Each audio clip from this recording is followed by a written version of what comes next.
Depend platform नहीं करता, matter platform नहीं करता। डिपेंड और मैटर करता है कि आपकी आइडियोलॉजी क्या है, आपकी साइकोलॉजी क्या है, आपकी फिलॉसफी क्या है, ये मैटर करता है। मैं आपको बताता हूँ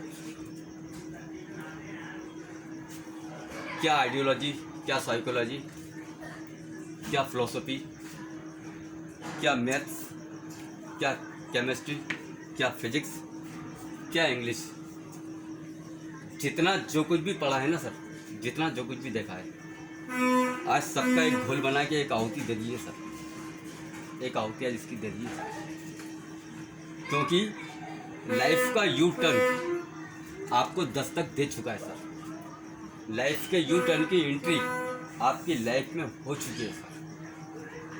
अब तो आपको इसको कन्वर्ट करना है सर, आपको इसको आपको अपनी ह्यूमन साइकोलॉजी को पहचानना होगा सर। मैं आज आपको एक बहुत अच्छा एग्जाम्पल देता हूँ सर। आज आपको लग रहा है ना सर, अपन नीचे से ऊपर की ओर देख रहे हैं, तो आज कहीं ना कहीं थोड़ा सा मन में डाउट है, अपनों को लगता है शक है कि ये असंभव है। वो इसलिए लग रहा है असंभव कि हम नीचे से ऊपर की ओर देख रहे हैं।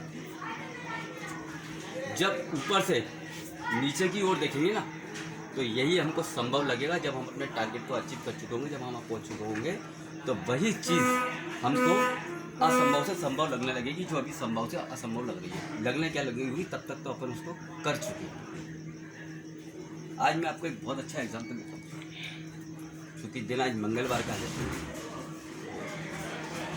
हनुमान जी और रामायण से अच्छा कोई ग्रंथ नहीं है, और उनसे अच्छा कोई एग्जाम्पल हो नहीं सकता। आज मैं आपको बताता हूँ। रामायण में एक समय ऐसा आया था जब लक्ष्मण जी मूर्छित हो गए थे। जब लक्ष्मण जी मूर्छित हो गए थे, तो उनको एक संजीवनी जड़ी बूटी की आवश्यकता थी, जो जड़ी बूटी उनको चाहिए थी। विभीषण के कहने पे, विभीषण की सलाह को मानते हुए एक वैद्य जी को बुलाया गया लंका से। वैद्य जी को जब बुलाया गया, तो वैद्य जी ने पहले तो ना नुकर करी कि मैं अपने राजधर्म का पालन करूंगा और अपने राजा के साथ रहूंगा। आप शत्रु पक्ष के लोग हैं, मैं आपका साथ नहीं दे सकता, मैं इनका इलाज नहीं करूँगा। लेकिन जब भगवान राम ने और हनुमान जी ने और विभीषण जी ने उनको कन्विंस किया और उनको समझाया कि राजधर्म से बढ़ के मानव धर्म होता है, और अभी किसी की जान पे बची हुई, तो अपने को इनकी जान बचाना है, ये अपने लिए मैटर करता है। राजधर्म और ये सारी चीज़ें सेकेंडरी हो जाती है, ये मैटर नहीं करती। तो कहीं जाके वैद्य जी कन्विंस हुए। जब वैद्य जी ने उनको देखा, तो देखने के बाद वैद्य जी को भी ये पता चला कि इनको जिस जड़ी बूटी की आवश्यकता है, वो जड़ी बूटी मेरे पास नहीं है। इनको जड़ी बूटी, संजीवनी जड़ी बूटी की आवश्यकता है, वो मेरे पास नहीं है। तो उन्होंने उसको मना कर दिया था। तो भगवान राम को थोड़ा सा असंभव लगा कि कैसे आई जड़ी बूटी क्या। तो उन्होंने हनुमान जी से बात करी। तो हनुमान जी ने वैद्य जी से पूछा कि कोई तो ऐसा रास्ता होगा, कोई तो ऐसी जड़ी बूटी होगी, कुछ तो कर सकते हैं अपन। तब उनके कहने पे वैद्य जी ने बताया कि इनको संजीवनी जड़ी बूटी अगर मिल जाए, और संजीवनी जड़ी बूटी सूर्योदय के पहले पहले अगर इनको मिल जाती है, तो ये डबल से जीवित हो सकते हैं। पर संजीवनी जड़ी बूटी यहाँ नहीं मिलेगी, वो हिमालय पे मिलेगी आपको। ये भी एक विडम्बना थी, ये भी एक रुकावट थी उस जड़ी बूटी को लाने के लिए। लेकिन साहब, अब उस समय में कोई मेडिकल साइंस तो होता नहीं था। उस समय एम्स जैसे मेडिकल इंस्टीट्यूट तो थे नहीं कि न्यूरोलॉजिस्ट आएगा, पहले न्यूरोलॉजी करेगा, फिर न्यूरो सर्जन आएगा, फिर वो ऑपरेशन करेगा, सर्जन करेगा। तो उस समय मेडिकल साइंस तो नहीं था, है ना। जड़ी बूटी से इलाज होता था, जड़ी बूटी चलती थी। लेकिन सर ह्यूमन साइकोलॉजी उस समय थी, और बहुत ज़बरदस्ती थी। वो कितनी ज़बरदस्त थी, वो आज एग्जाम्पल के माध्यम से मैं आपको समझाना चाहता हूँ। जब हनुमान जी को ये पता चला कि संजीवनी जड़ी बूटी वहाँ पर मिल जाएगी हिमालय पर, और ये मिल जाएगी, तो उन्होंने वैद्य जी से पूछा कि मैं इस संजीवनी जड़ी बूटी को पहचानूंगा कैसे, क्योंकि मुझे तो ज्ञान नहीं है। तो वैद्य जी ने ये बताया था कि हिमालय पर्वत पर जब आप जाएंगे और संजीवनी जड़ी बूटी को जब आप देखेंगे, तो सूर्य की किरणों की तरह वो चमक रही होगी, वही संजीवनी जड़ी बूटी होगी। हनुमान जी ने कहा ठीक है। तो राम भगवान ने उस समय कहा ये कैसे संभव है कि 7 समुंदर पार ऊपर हिमालय पे जाना और वहाँ से सूर्योदय से पहले संजीवनी जड़ी बूटी को लाना, ये कैसा संभव है? तो हनुमान जी ने सिर्फ 2 शब्द कहे थे। हनुमान जी ने कहा था कि कर्मवीर सोचते नहीं है, कर्मवीर कर्म करते हैं सब। और इतना कह के हनुमान जी उस हिमालय पर्वत की ओर उन्होंने अपनी उड़ान भर दी। और कहते हैं ऐसा कि जब हनुमान जी ऊपर गए थे हिमालय पर्वत के लिए, तो उनकी स्पीड इतनी तेज थी कि बस तभी लोग देख पाए थे, जाते हुए कोई नहीं देख पाया था, इतनी तेज स्पीड थी उनकी। वो आसमान में रॉकेट होता है ना, तो रॉकेट तो गया, खाली उसकी धुंधली एक परछाई दिखाई देती है, वो खाली दिखाई दे रही थी। हनुमान जी तो निकल लिए थे, कोई नहीं देख पाया था हनुमान जी को, इतनी तेज स्पीड में हनुमान जी गए थे। अब जब हनुमान जी ऊपर गए, हिमालय पर्वत पर गए, तो वहाँ उन्होंने देखा कि वहाँ तो सारी की सारी संजीवनी जड़ी बूटी जितनी भी है वहाँ पे, पूरी पर्वत पे जितनी भी जड़ी बूटी है, वो सभी हिमालय की किरणों की तरह चमक रही है। अब हनुमान जी थोड़े से भ्रमित हुए कि यहाँ तो सभी के सभी, मुझे तो ये बताया गया था कि जो संजीवनी जड़ी बूटी होगी, जो हनुमान जी को डबल से जीवित करने के लिए चाहिए, वो सूर्य की किरणों की तरह से चमक रही होगी। देखिए साहब, कहते हैं ना, जब भी आप कोई काम करना तो रुकावट तो आती है सर।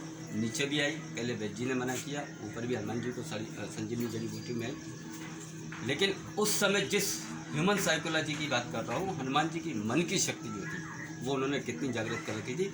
उनको जहाँ जरा सा संशय लगा कि इसमें संजीवनी जड़ी बूटी कौन सी है, उस समय वो पूरा का पूरा पर्वत लेके आ गए थे, पूरा का पूरा पहाड़ लेके आ गए थे सर। ये उन्होंने कोई एक्सक्यूज़ नहीं दिया कि मैं ऊपर गया तो था, वो संजीवनी जड़ी बूटी पहचान नहीं पाया, मुझे नीचे ये बताया था, ऊपर ये था, उन्होंने कोई एक्सक्यूज़ नहीं दिया सर। तो मैं आपसे वही बोल रहा हूँ कि उस समय मेडिकल साइंस नहीं था, लेकिन ह्यूमन साइकोलॉजी उस समय थी सर। उस समय नहीं था, लेकिन ह्यूमन साइकोलॉजी थी। और वही ह्यूमन साइकोलॉजी आज मैं ये मान के चलता हूँ। अब मैं अपने टॉपिक पे आता हूँ आपको कि डायरेक्ट सेलिंग इंडस्ट्री में, याद करें आज से 20 साल पहले का समय, जब टेक्नोलॉजी इतनी फास्ट नहीं थी सर, टेक्नोलॉजी इतनी फास्ट नहीं थी तब डायरेक्ट सेलिंग इंडस्ट्री में, किसी भी इंडस्ट्री को ले लें, टेक्नोलॉजी फास्ट नहीं थी सर। आज 90% बिजनेस सर, 90% बिजनेस टेक्नोलॉजी को होता है सर। तो ये हमारे लिए तब मेडिकल साइंस नहीं था, लेकिन आज हम इसको मेडिकल साइंस मान लें सर। ये हमारे लिए टेक्नोलॉजी होगी सर, इसको पहचानने की जरूरत है, इसको करने की जरूरत है, ये हमारे लिए टेक्नोलॉजी होगी, ये हमारे लिए एक प्लस पॉइंट होगा। आज ज़रूरत सिर्फ इस बात की है, अपनी ह्यूमन साइकोलॉजी को डेवलप करने की। आप अपनी मन की शक्ति को पहचानें, आप अपनी मन की ताकत को पहचानें कि कैसे हम अभी जो हमको असंभव लग रहा है, वो कैसे संभव हो सकता है। सर आप भी जानते हैं सर, आज डायरेक्ट सेलिंग इंडस्ट्री की अगर मैं बात करूं, तो कंपनी सर प्लान कर रही है सर, इंडिया से लेके कहाँ तक के प्लान नहीं हो रहा है आपको मालूम है। चीन, Japan, Australia, south Africa, England, West Indies, मैं आपको पूरे के पूरे 196 देशों के नाम गिनवा सकता हूँ सर, जिस दिशा में आज कंपनी काम कर रही है, लोग जा रही है। जब वहाँ के प्रोडक्ट, वहाँ के कंसेप्ट हमारे इंडिया में आ सकते हैं, तो यहाँ से हमारे प्रोडक्ट, हमारा कंसेप्ट में वहाँ तक जा सकता है।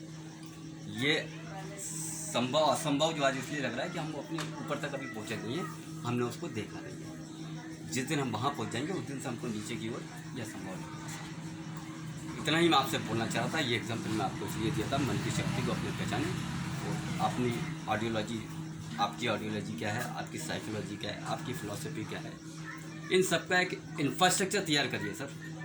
प्लेटफॉर्म मैटर नहीं करेगा, प्लेटफॉर्म तो 10 मिल जाएंगे। प्लेटफॉर्म पे तो लोग आपको बुलाने को तैयार हैं, आपको खड़ा करने को तैयार हैं। मेन आपका इंफ्रास्ट्रक्चर मजबूत होना चाहिए सर। आपकी लाइफ का यू टर्न आपके टच में है, उसको प्लीज़ आप अचीव करिए। बहुत बहुत धन्यवाद आपका। Most welcome in my YouTube channel Jitendra Rawat motivational speaker. और एक रिक्वेस्ट और आज मैं आपसे करूँगा, ये वीडियो जितना ज़्यादा से ज़्यादा हो सर मेरा आज वायरल कर दीजिए सर। आज आप मेरा वीडियो वायरल कर दीजिए। 5 मिनट का वीडियो अगर 5 घंटे की आपकी नींद न उड़ा दे तो आप मुझे